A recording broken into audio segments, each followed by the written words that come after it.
So I've seen a lot of videos and I've read a lot of articles breaking down the top reasons why people are bad with money. And I've even created content on this topic.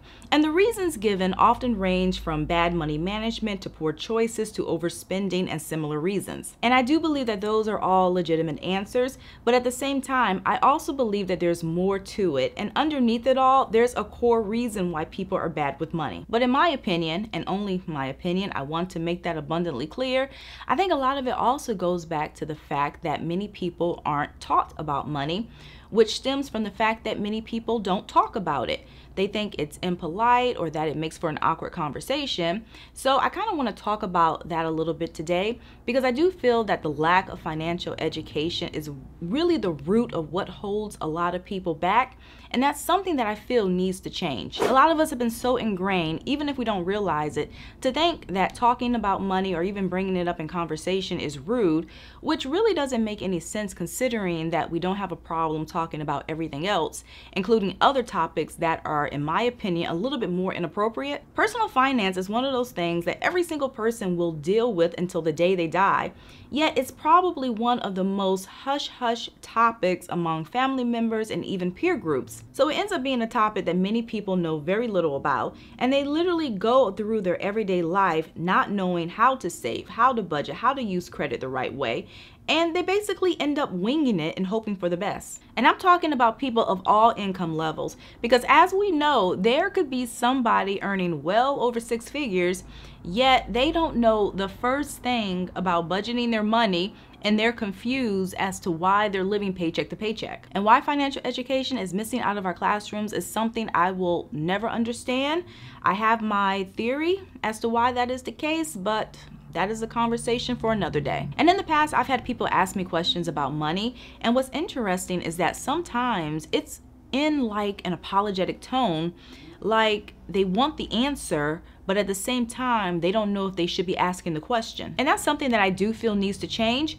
And I'm not talking about spilling very personal details about your finances, but the same way we would ask a friend for advice about relationships or fashion or whatever, we should be able to ask advice about money and share what's working for us and what's not working, because that's really how you learn. And I really wish I understood the root of this awkwardness, but I definitely think it's important to start normalizing these conversations, because if more people understood the basics about money management and just the basics, I do feel that a lot less people would be bad with money. Now, granted, some people are just going to do what they want to do, and it doesn't matter how much financial education they receive. But over the years, I cannot tell you how many times I've given somebody a piece of advice or told them something, and they've said, oh, I wish somebody would have told me that 10 years ago, or I wish I had known that when I was younger, because had I known this, I would not have gone down this path. And I'm sure a lot of people have felt this way. And I realize that with the internet, anybody can research and learn about money. But if you don't even know that you're doing something wrong, you're not going to even think to research it. And sometimes it's not until you talk to people and get advice and see what they're doing that you realize that, okay, well, maybe I need to make some adjustments to how I'm managing my funds. So I think this culture of just completely keeping money outside of the conversation needs to change, and I do have a few suggestions. So number one, break the silence and don't be afraid to ask questions. If you are doing your best to get ahead financially, but nothing seems to be working, yet you have a friend or maybe a family member who appears to be in more control of their finances, don't hesitate to ask questions and see what's working for them, because the information that they give you can be the missing piece of the puzzle to get you over the hurdle. And it is possible to get advice without getting too personal. So hypothetical examples, they can be just as powerful and effective. They might have a sample budget plan they can share with you or offer other practical tips. Now, of course, not all money advice is good advice. So it is so important that you also consider the source. And it doesn't hurt to maybe hop online for about 5 minutes just to confirm that the advice they're giving you is solid. In addition, don't be afraid to speak up and share what you know. Now, with this tip, you will have to tread a little carefully, because you don't want to go around giving unsolicited money advice to anyone who will listen. But if you're in a conversation with someone, and this has happened to me so many times, and they're telling you something that they are about to do with their money, and you know it's a bad move, One thing you can do is wait until an appropriate time and pull them aside and talk about it. They opened up the door by bringing up the topic. So if you're comfortable with this person and you know they won't be offended, you can say something like, hey, the other day I remember you talking about such and such.